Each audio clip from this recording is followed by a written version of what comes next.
A vice-procuradora-geral da República, Lindora Araújo, interpôs um novo recurso contra a decisão do ministro Alexandre de Moraes, que ignorou a promoção de arquivamento do inquérito contra empresários por conversas no WhatsApp.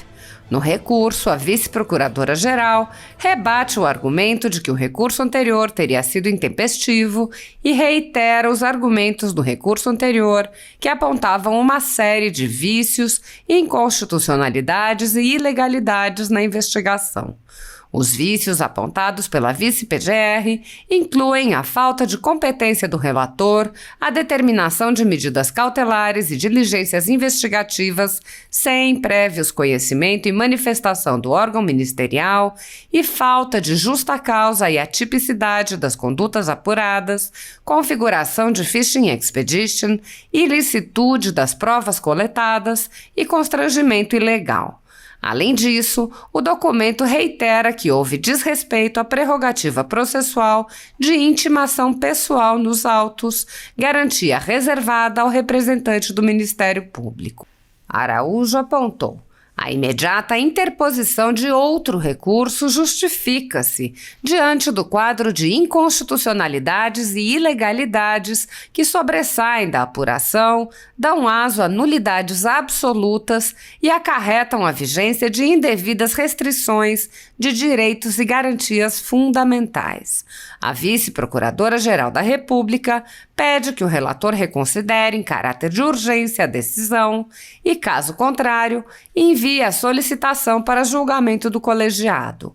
Araújo requer ainda a anulação da ordem, reconhecendo-se vícios e nulidades apontados, com a consequente revogação das medidas cautelares e o trancamento da ação no STF.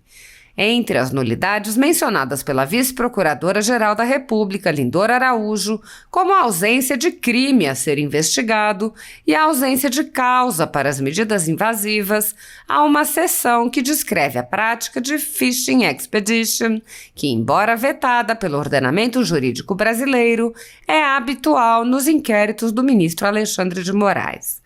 Ouça trecho do primeiro agravo, em que Lindora Araújo explica o uso da fishing expedition.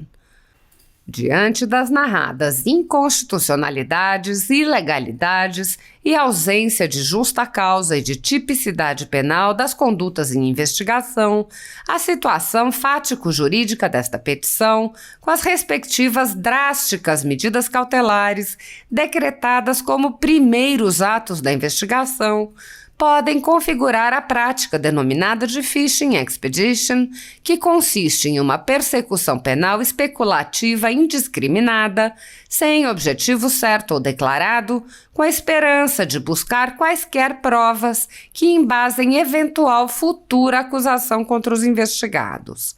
A título ilustrativo, consta do voto do ministro Gilmar Mendes na reclamação 43.479, quanto à prática de fishing expedition, inadmitida não só no Brasil, como em outros países democráticos. Discorrendo sobre os requisitos necessários à busca e apreensão nos Estados Unidos, Viviane Ghisoni, Felipe Benoni e Alexandre Moraes da Rosa escrevem que, no sistema estadunidense, quando a promotoria ou a política entende necessária a investigação, deve requerer o mandado mediante a apresentação de evidência bastante para embasar a atividade pretendida, visto que o juiz somente expedirá a ordem caso repute que exista base factual suficiente. No caso de requerimento de mandado de busca e apreensão, avalia-se a aptidão do que foi apresentado para estabelecer a chamada causa provável, a probabilidade de que dada infração foi cometida e que provas dessa infração podem ser encontradas no lugar específico onde se pretende realizar a busca. De acordo com os autores, desde o precedente firmado no caso United States vs. Nixon, a Suprema Corte norte-americana submete os pedidos de busca e apreensão a um teste formado pelas seguintes etapas, no qual os órgãos de persecução devem demonstrar: 1. Que os documentos almejados constituem prova relevante. 2. Que não é razoavelmente possível a sua obtenção por outros meios.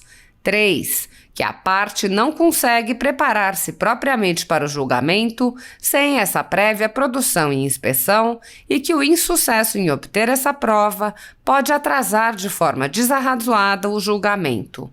4. Que a solicitação é feita de boa-fé e que não se pretende empreender em uma genérica fishing expedition. Registre-se que essas regras e orientações dos tribunais nacionais e estrangeiros devem ser objeto de constante atenção e preocupação por parte dos operadores jurídicos, em especial quando se compara as esferas do âmbito normativo com a realidade da persecução penal no Brasil, no qual notícias divulgadas pelos meios de comunicação e pelos canais das instituições oficiais noticiam a existência de amplíssimos arquivos de documentação e monitoramento de cidadãos. Trata-se de um exame de uma infração penal realizada de maneira ampla e genérica para buscar evidências sobre práticas de crimes, não podendo ser aceita no ordenamento jurídico brasileiro, sob pena de malferimento das balizas de um processo penal democrático e constitucional. Dessa forma, verifica-se que não existe qualquer indício de crimes amparado em prova lícita, de modo que a continuidade desta investigação e a análise de elementos probatórios colhidos com inobservância à legislação processual penal e aos preceitos constitucionais é passível de configurar persecução penal especulativa e indiscriminada que afronta o sistema processual acusatório. Como destacado pelo ministro Gilmar Mendes em seu voto na reclamação 43.479, o eventual encontro fortuito de provas não exclui a ilicitude da pescaria probatória. Na verdade, a proibição do Fishing Expedition busca exatamente coibir essa conduta dos agentes públicos de buscar provas relativas a fatos não investigados com base em medidas de disfarçada ilegalidade. Portanto, a presente petição padece de mais um vício de nulidade absoluta que demanda o próprio trancamento excepcional desta petição, o que será delineado adiante.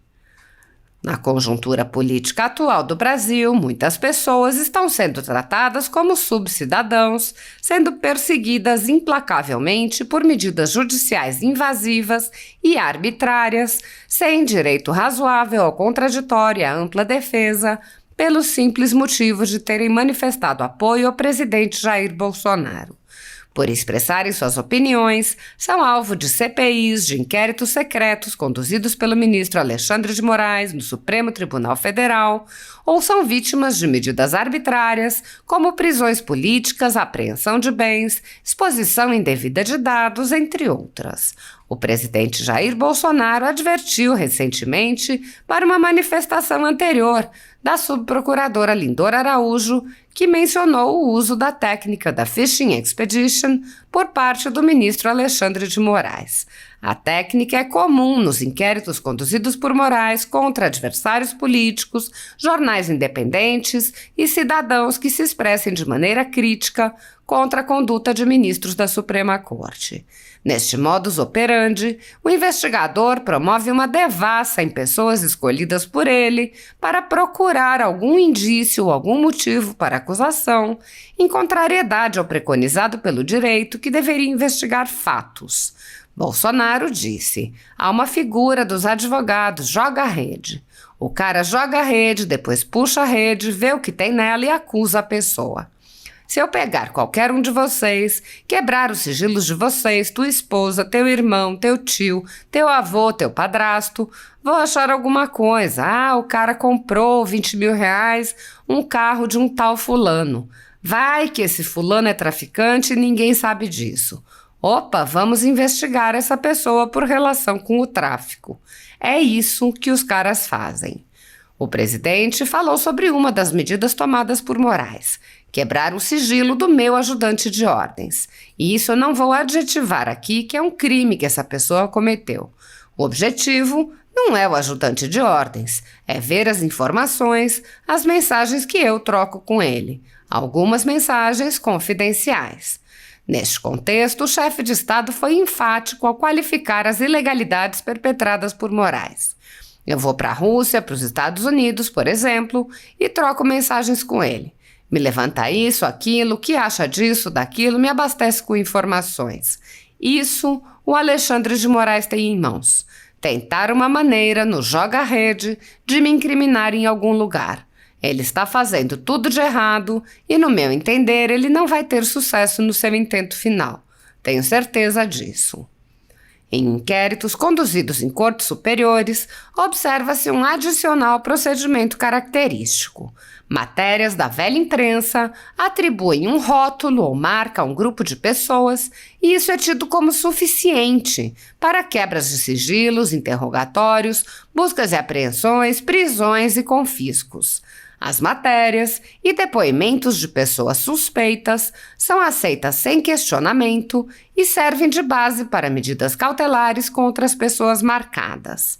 Após promover uma devassa nas pessoas e empresas, no que é conhecido como Fishing Expedition, os dados são vazados para a velha imprensa, que então promove um assédio de reputações que dá causa a novas medidas abusivas. Conforme vários senadores já notaram, os procedimentos são comumente dirigidos aos veículos de imprensa independentes, em evidente tentativa de eliminar a concorrência, controlar a informação e manipular a população brasileira. Em um inquérito administrativo no Tribunal Superior Eleitoral, seguindo esse tipo de procedimento, o ministro Luiz Felipe Salomão ordenou o confisco da renda de diversas pessoas, sites e canais conservadores, inclusive a Folha Política. A decisão recebeu elogios dos ministros Luiz Roberto Barroso, Alexandre de Moraes e Edson Fachin e foi mantida pelo corregedor seguinte, Mauro Campbell Marques, durante todo o seu mandato. A decisão não discrimina os conteúdos e atinge a totalidade da renda dos sites, com o objetivo de levar ao fechamento das empresas por impossibilidade de gerar renda. Há mais de 14 meses, todos os nossos rendimentos são retidos sem base legal. Se você apoia o trabalho da Folha Política e pode ajudar a impedir o fechamento do jornal, doe qualquer valor através do Pix, utilizando o QR Code que está visível na tela ou o código ajude@folhapolitica.org. Caso não utilize Pix, há a opção de transferência bancária para a conta da empresa Raposo Fernandes, disponível na descrição deste vídeo e no comentário fixado no topo. Há 10 anos, a Folha Política vem mostrando os fatos da política brasileira e dando voz a pessoas que o cartel midiático quer calar. Pix ajude@folhapolitica.org.